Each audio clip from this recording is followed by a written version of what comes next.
गन्ने का भाव वही है जो पहले था। दूध ये 30 रुपए लीटर बिक रहा, पानी 20 रुपए लीटर बिक रहा। नहीं जी कोई दिक्कत नहीं, बढ़िया काम कर रखा है। मैं तो मन गौ में तो धूप बत्ती भी लगाऊ, उसकी रोज बिचारेगी।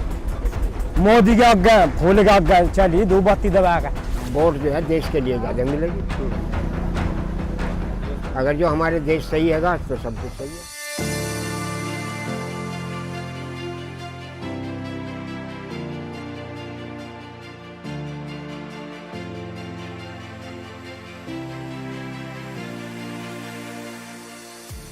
उत्तर प्रदेश में अगले साल विधानसभा चुनाव होने वाले हैं।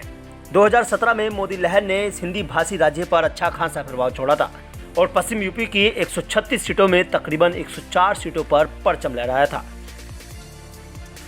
बता दें कि खतौली सीट मुजफ्फरनगर जनपद की 6 विधानसभा सीटों में से एक है। मुजफ्फरनगर गंगा और यमुना के बीच बसा हुआ जिला है। मुजफ्फरनगर जिले में 8 शुगर मिल और सैकड़ों की संख्या में पेपर मिल व स्टील प्लांट है। इस जनपद की 70% आबादी ग्रामीण इलाके में रहती है। खतौली विधानसभा सीट पर पहली बार 1967 में विधानसभा चुनाव हुए थे। तब से यहां पूर्व प्रधानमंत्री चौधरी चरण सिंह और उनके बाद चौधरी अजीत सिंह की पार्टी का दबदबा रहा है। भारतीय किसान यूनियन के राष्ट्रीय अध्यक्ष और किसानों के मसीहा स्वर्गीय चौधरी महेंद्र सिंह टिकैत का गांव सिसोली भी यही था, लेकिन 2011 में हुए परिसीमन के बाद सिसोली बुढ़ाना विधानसभा का हिस्सा बन गया। साल 1967 में खतौली सीट पर पहली बार चुनाव हुए। तब सीपीआई के सरदार सिंह ने चुनाव जीता। तब से जनता पार्टी, कांग्रेस, लोकदल, भारतीय किसान कामगार पार्टी, बसपा और जनता दल ने एक बार चुनाव जीता था।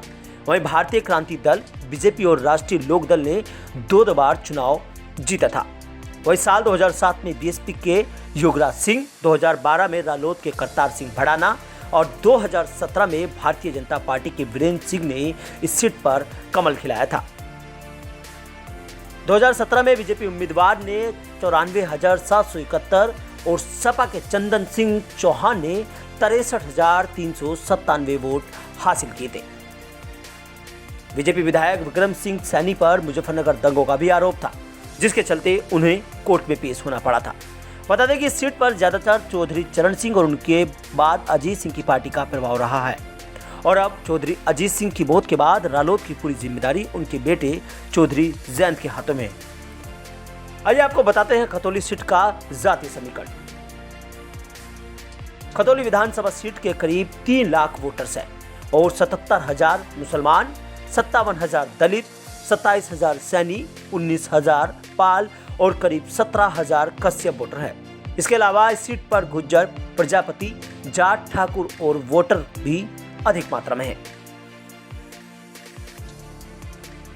खतौली सीट मुसलमानों की आबादी भी ठीक ठाक है और इस सीट पर दलित वोटरों की संख्या भी 57,000 के ऊपर है, जिसके चलते इस बार इस सीट पर बीजेपी और गठबंधन के बीच कांटे की टक्कर होने वाली है।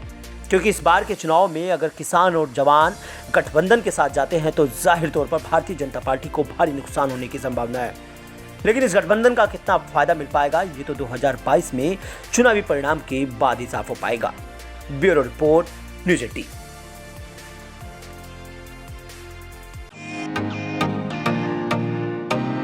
फेसबुक और यूट्यूब के बाद अब आपका पसंदीदा चैनल न्यूज़ 18 डेली हंट पर भी फॉलो करें।